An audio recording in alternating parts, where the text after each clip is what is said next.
আসসালামু আলাইকুম, সবাই কেমন আছেন? আলহামদুলিল্লাহ, আপনাদের দোয়ায় আমিও ভালো আছি। আশা করি আপনারাও ভালো আছেন।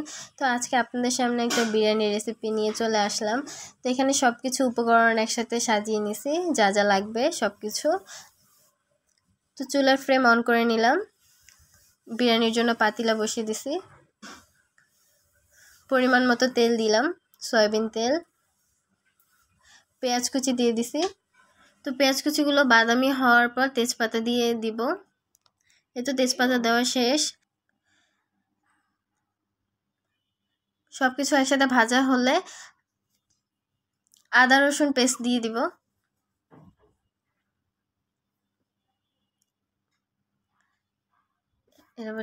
বিরিয়ানি একটু বেশি, যার জন্য আবার রসুন একটু বাড়িয়ে দেওয়া হলো। আর এখানে বাদাম পেস্ট করে রাখা ছিল, সেটা দিয়ে দেওয়া হলো। একটু কষানোর জন্য পানি দিয়ে দিছি। এই তো সুন্দর মতো বলক এসে গেছে। এবার বিরিয়ানির মশলা দিয়ে দিব।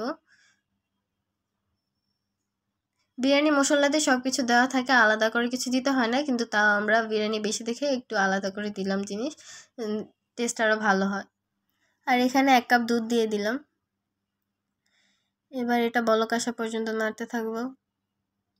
এই তো বলক এসে গেছে। এবার কেটে রাখা মুরগিগুলো দিয়ে দিছি। এই তো সবগুলো মুরগি দেওয়া শেষ। এবার এগুলো কষানো পর্যন্ত নেড়ে নিব।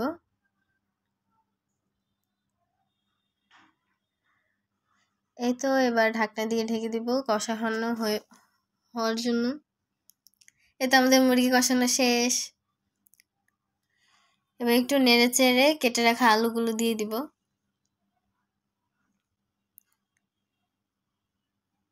বিরিয়ানি আলু ছাড়া অসম্পূর্ণ, আলু ছাড়া বিরিয়ানি মজা লাগে না। তো আলু দিয়ে এবার ঢেকে দিব আবার সিদ্ধ হওয়ার জন্য। এই তো সবগুলো হওয়া শেষ। এবার পরিমাণ মতো টক দই দিয়ে দিব।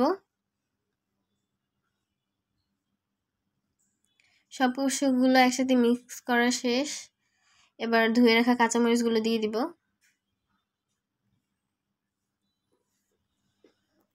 এই তো সবগুলো একসাথে নেড়ে চেড়ে পরিমাণ মতো লবণ দিয়ে দিব।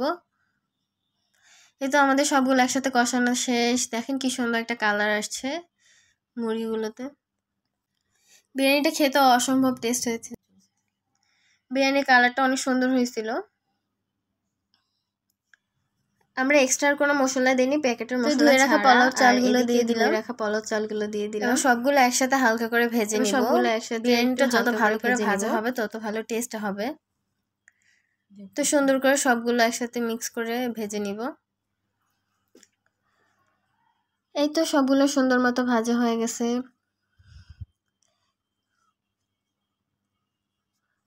তো অনেকে অনেক রকম করে বিরিয়ানি খেতে পছন্দ করে, অনেক বেশি আরও মশলা বাড়িয়ে দেয়, কিন্তু আমরা আমাদের মতো ঘরোয়াভাবে এভাবে বিরিয়ানি রান্না করছি। এভাবে আমাদের মতো করে ট্রাই করবেন। আলহামদুলিল্লাহ, আপনাদের কাছেও খেতে ভালো লাগবে। আর আমার হাতের বিরিয়ানি খেতে চাইলে অবশ্যই আমাদের বাসায় আসতে হবে। আর এইদিকে গরম পানি দিয়ে দিলাম। বিরিয়ানিটা সম্পূর্ণ ভাজা হলে ফুটন্ত গরম পানি দিয়ে দিবেন। অবশ্যই ঠান্ডা পানি দিবেন না, তাহলে বিরিয়ানিটা সুন্দর মতো হবে না। আর গরম পানি দিলে অনেক সুন্দর ঝরঝরা হয় বিরিয়ানিটা। এই তো আমাদের গরম পানি দেওয়া শেষ। এবার নেড়ে চেড়ে এটাকে ঢেকে দিব। এই তো আমাদের বিরিয়ানি প্রায় হওয়ার পথে, ফুটে গেছে বিরিয়ানি। এবার দেখবো আর কিছু লাগলে দিয়ে, লবণ টবণ সব কিছু ঠিক আছে কিনা চেক করে এবার দমে দিয়ে দিব বিরিয়ানিটা, যাতে সুন্দর মতো পারফেক্টলি হয়ে যায়। এবার 30 মিনিটের জন্য দমে রেখে দিব। টেস্টের জন্য ঘি দিয়ে দিলাম। আর পরিমাণ মতো কেওড়া জলও দেওয়া হয়েছিল, যেটা অফ ক্যামেরায় দিছি, যা দেখানো হয়নি। আপনারাও চাইলে দিতে পারেন রান্নার জন্য। তো এবার ঢেকে দিলাম। তো 30 মিনিট পর আবার আসলাম বিরিয়ানিগুলো চেক করার জন্য। মাশাআল্লাহ, বিরিয়ানিগুলো অনেক সুন্দর হয়েছে। এবার নেড়ে দেখবো। তো বিরিয়ানিগুলো অসম্ভব গ্রানও হয়েছিল। আর এখন ভিডিও এডিট করতে বসে আমার আবার বিরিয়ানিগুলো দেখে খিদে লেগে গেছে, আবার খেতে ইচ্ছে করছে। তো যাই হোক, আমাদের মতো করে এভাবে ট্রাই করবেন, রান্না করে জানাবেন বিরিয়ানিগুলো খেতে কেমন লেগেছে। তো এভাবে সবাই আমার পাশে থাকবেন, আমার ভিডিওটাকে শেয়ার করবেন, সাবস্ক্রাইব করবেন, ফলো করবেন। আসসালামু আলাইকুম।